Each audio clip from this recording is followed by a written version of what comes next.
Ladies and gentlemen, your man in Japan, jcontra here, and I have the questions that you were kind enough to ask me. This time around, we're going to be focusing more on personal questions rather than technical collecting questions, which I'd like to save for a future video. But I thought we could start off so that I could better tell you about me, how my story, and maybe you could learn a little something about me. So we'll start off with Robert, who asks favorite places to grab a bite to eat in Japan. Well, I have two different kinds of answers because, for one, my favorite places to eat when I go to Tokyo are the foreign restaurants there. So when I go to Tokyo, I usually get Taco Bell, Panda Express, and Carl's Jr. parties, whichever way you like to call it. But if you are visiting Tokyo, I can highly recommend Go Curry in Akihabara. They also have a bunch of locations both in Tokyo and around Japan. Go Curry, it's symbolized by a big ape that has a yellow background to it. It's absolutely fantastic curry. It's this very dark, rich curry that goes over like a thing of fried chicken and some rice. Oh, it is. Oh, just thinking about it makes me hungry, and it's almost near lunchtime. Go Curry is great, and then there's also my favorite sushi. My favorite conveyor belt sushi place is definitely Sushiro. That's the place where you're getting sushi for like 100 yen a plate. It is absolutely fantastic. I've not been to a place that has that high level of quality for such a cheap price. So be on the lookout for Sushiro if you're visiting Japan, although that's more of a suburban thing. I don't think they have too many locations in central Tokyo. Next up, Bill asks, what do you do that brings you to so many different cities?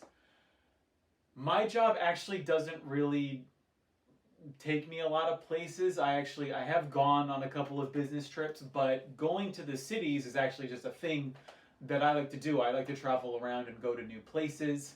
That's just what I've been doing in Japan for the last 7 years. My job itself is actually, it's kind of a mix of translating Japanese to English, doing English PR.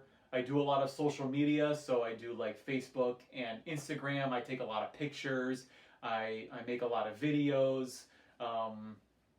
It's kind of a whole lot of mix of things. And actually, this YouTube channel is probably kind of the reason why I got the job that I do now. Because, I was making a lot of videos. I do a lot of interview video now, which is a new step for me. And I also do a lot of translation, which I started doing with Persona 5, which is kind of insane how long ago that was when I think about it. Next up, we got Jesus. We got a question from Jesus from Spain. Jesus from Spain asks, what level of Japanese do you have? Unofficially, I'd say probably N1. I feel like I could probably comfortably pass N1 at this point. Officially, it's N2. I passed N2 a couple years ago, and I'd like to think my Japanese has gotten better since then. But yeah, I guess that's where I am right now. Jesus also asks, what is the best bargain game you bought in Japan that became very expensive? Let's see, most of the games I bought have not gone up in price. I made the mistake of collecting the N64, which means that the prices have not gone up on most games for that system. I should have started with the Super Nintendo or the Sega Genesis. I would have so many really expensive games right now if I had done that. Instead, I went with the N64, so the only game that I bought super cheap that became really expensive is Get or Love, which I think I bought for $20, and then for some reason it became a $200 game in the last couple of years. And I don't even really know why, because Get or Love it's a fine game. It's kind of like a party game where you do Mario Party style mini games in order to compete for the love and affection of a digital woman. I don't really know how to better describe it than that. Next up, Chaos, sorry if I'm getting your name wrong. Chaos from Sweden asks, is it possible to have interviews in some form with owners, employees, customers, etc. about their old school gaming collecting interests in general? I mean, I guess it's possible. The only thing is that Japanese people tend to not want to be on camera. They tend to be camera shy for whatever reason. So I don't really foresee that happening in the future. Zekrom asks, why are you living in Japan and at what stage of life did you head overseas? After college, if college, what did you study? Now I'm going to take a drink of water because I got to think about this for a second. Why am I living in Japan? Well, I guess I could talk about why and how I came to live in Japan, and I guess two separate answers. When you meet Japanese people for the first time, generally the third question everyone asks you is why did you come to Japan? The short answer I usually give, the cheeky answer, is anime and video games. The longer answer is anime and video games with a few extra add-ons. I guess why I came to Japan is, because when I was a kid, I think I got a Super Nintendo when I was like 4 or 5, maybe even 6. I got a Super Nintendo, and then I started Pokemon. I think around the time I started playing Pokemon was, I think, probably around the time I started becoming aware of a place called Japan. I don't know when I first knew Japan was a place, but I have this distinct memory of looking through my grandparents' old encyclopedias, and I went straight for Japan, and I looked up this country that, this was an encyclopedia probably from the 70s or something. So it's like, oh, there's this place in Asia where everyone's got televisions, but also sometimes women still wear kimonos. So I think there was this American fascination with Japan, especially because I think both of my grandfathers, they were in the military and they got stationed in Okinawa. My parents lived in Okinawa when they were kids. And then I just got attracted to Japanese culture, I think like everyone else in my generation did. I was watching a lot of Toonami, I was playing video games. That transitioned into an appreciation for Japanese history and culture. And I had always wanted to live in Japan, but I didn't quite think it was possible for some reason, maybe because of my low self-esteem or something.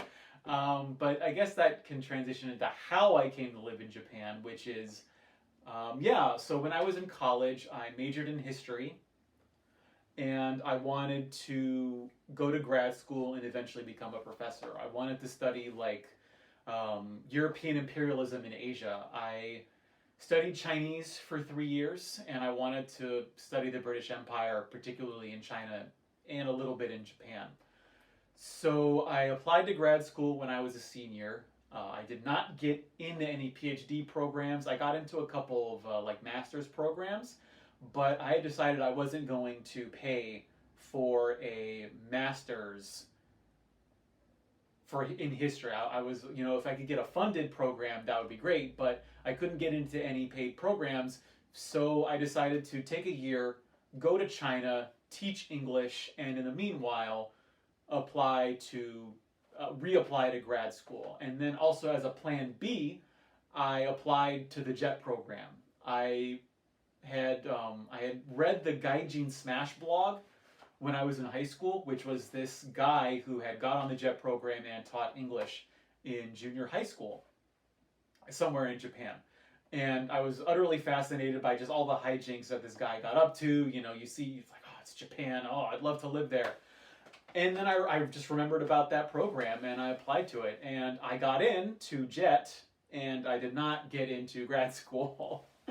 So plan B became plan A, and I came to Japan, and I taught English at the elementary and middle school level for 5 years in Saga Prefecture in Kyushu, which is the middle of nowhere prefecture that really people don't really know a whole lot about, because there's not a whole lot there.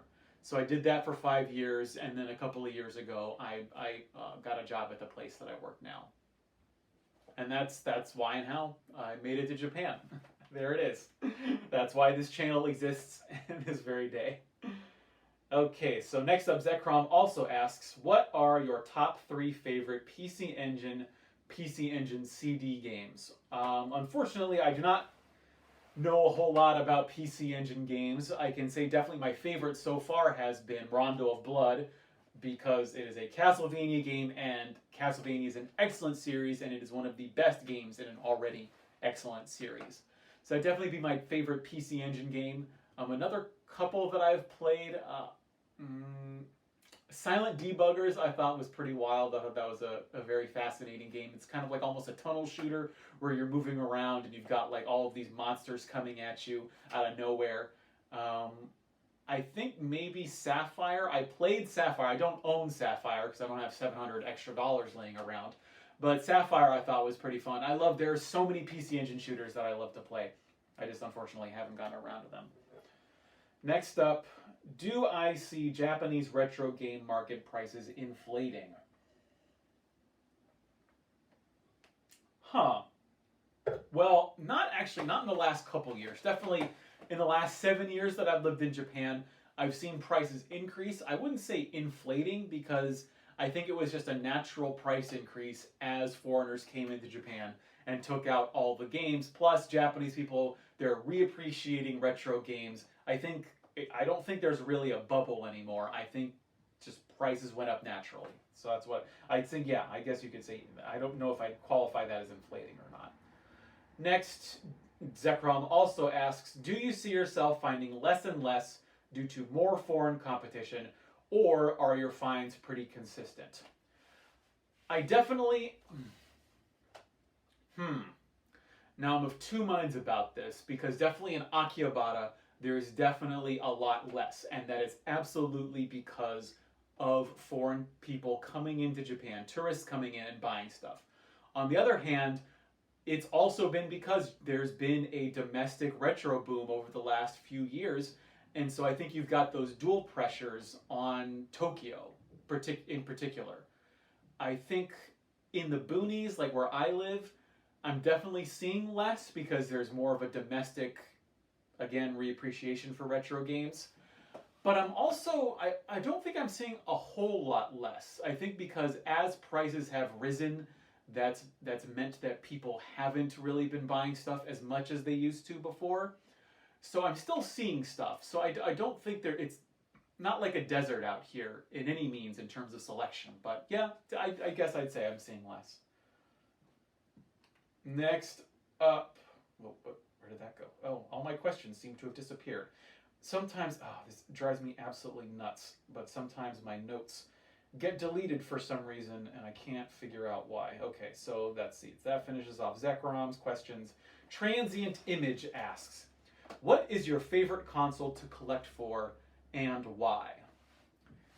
I guess overall my favorite console to collect for is the Super Famicom, just because the Super Nintendo was technically my first console. I think it definitely has the best graphics or the best aesthetics to most of the games. Sega Saturn I think is also up there, but recently it's definitely got to be the GameCube, just because it's really hitting me in the middle school nostalgia feels right now. Next up, Transient Image also asks, what console do you currently collect for, and would you like to start collecting for, and why?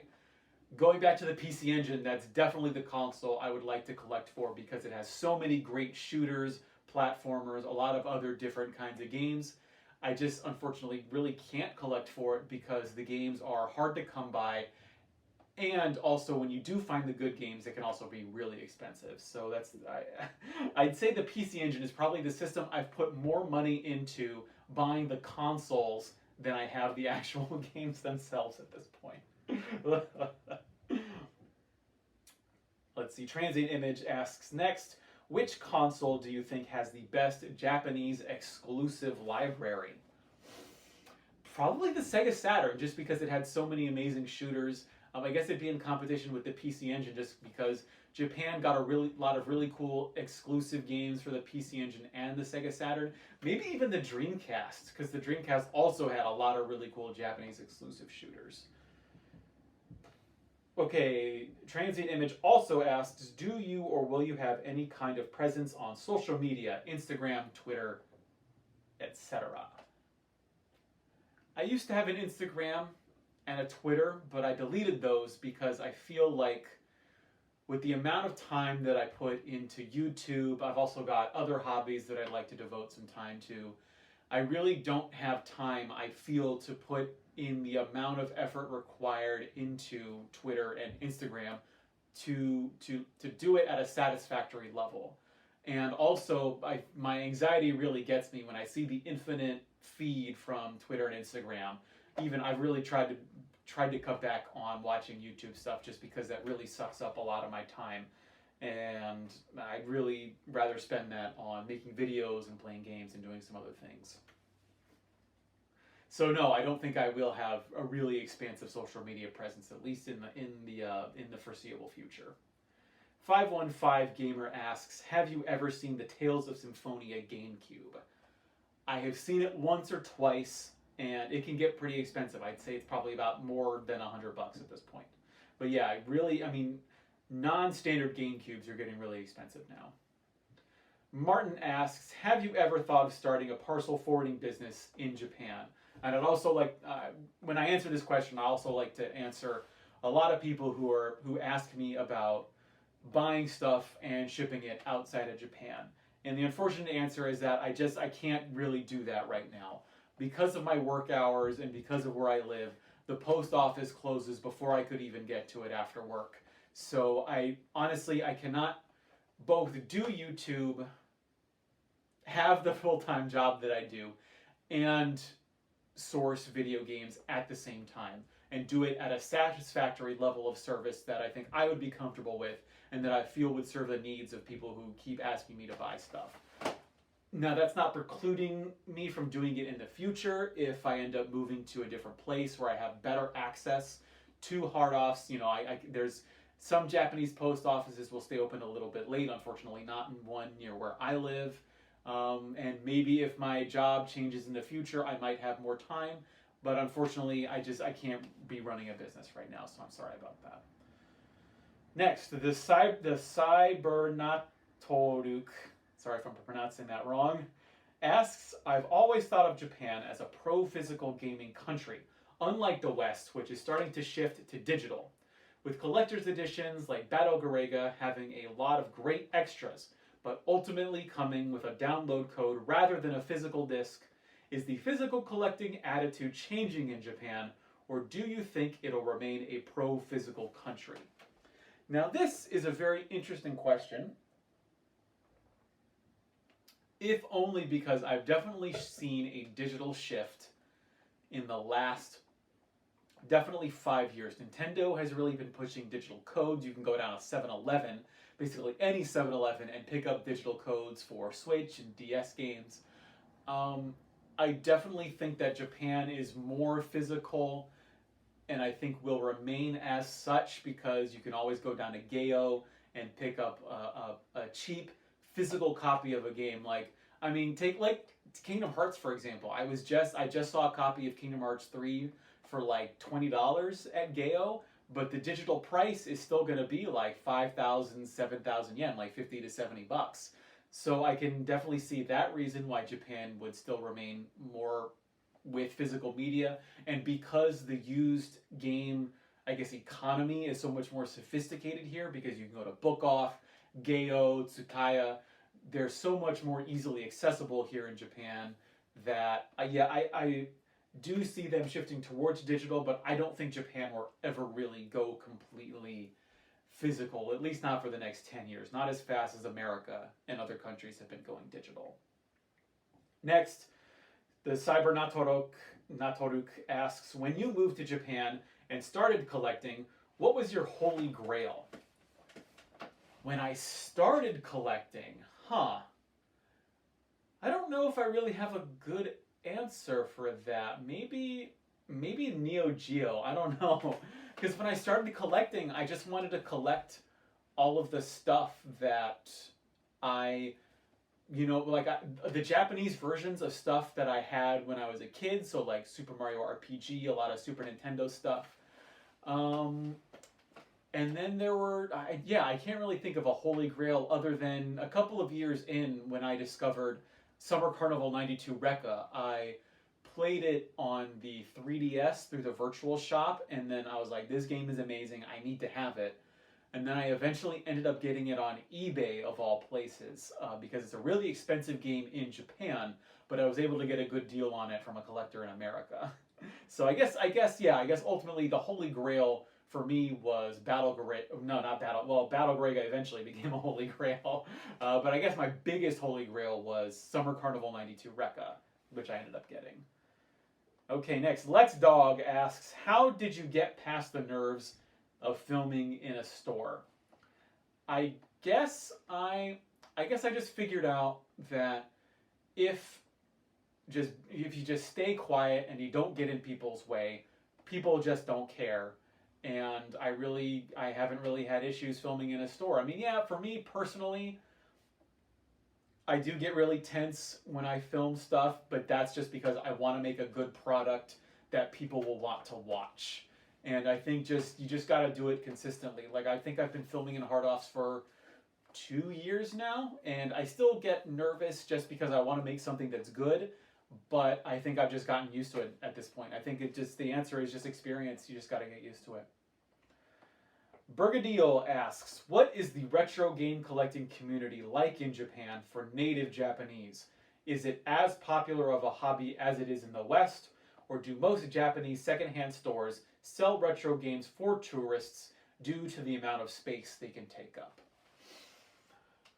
Now I've heard, unfortunately I have not really had the chance to meet with a lot of Japanese collectors, so I couldn't tell you. I've hung out with Japanese friends who they don't necessarily collect for themselves, but when they see my stuff, they get that nostalgic feeling.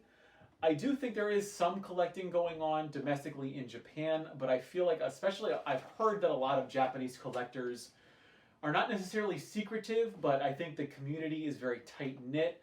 And like I heard this story recently about a prototype Famicom game getting bought, and it was bought, the collector said specifically that they bought the prototype so that the game would not get dumped. They wanted to keep it for themselves and maybe even keep it domestically. Like I've seen collectors on Twitter that weirdly, like when the yen got really strong, they went out and they said that now is the time to buy games back from America, because since the yen was so strong, you could buy Japanese games for cheap outside of Japan. And so I think there is a kind of insular quality to the game collecting community here in Japan. But that's just based off of, internet nonsense. I couldn't tell you firsthand. Next, iRobot asks, what is your favorite or most played game in your collection? As console focused as I have been in the last few years, overall the game that I've probably spent the most time on is probably Empire Total War. I got it back in college, and I don't know if it counts because I do have a physical version of it, but obviously you basically have to re-download it through Steam anyways. It's definitely one of my favorite games. I'm a huge fan of PC strategy games. I have pretty much every game in the Total War series, and I've put at least 200 hours into each one of them because I freaking love those games. And Empire Total War hit me in the place where I love that period of history, like, the 1700s to the early, like, Napoleonic Wars. And I sunk so much time into that. So that's probably the most played game in my collection. And then iRobot also asks, if you could only collect for one system, what would it be? And I guess at this point it would probably be the GameCube, just because I still haven't bought a ton of games for it. There's still a whole library of games that I want to experience. I want to experience the early 2000s. That for some reason is where my experience is right now.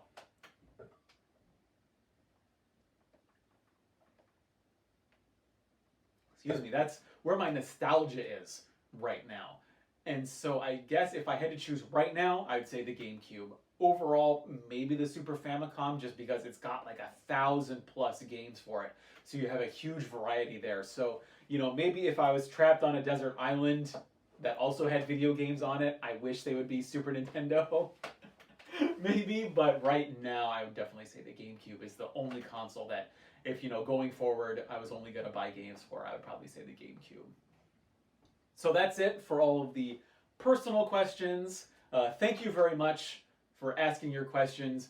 Leave me more questions on this video or any of my other videos. I do read the comments. Leave me questions, and I'd really love to do another one of these videos. I had a lot of fun. I also have a lot more questions in the bank about collecting in Japan. There were a lot of questions about the technical aspects, like a lot of what certain kanji mean, what you should be looking out for in terms of grading, what shops to go to. I'm going to keep that for a separate video, but I had a lot of fun making this one. Thanks for watching. Leave me your questions, and mahalo.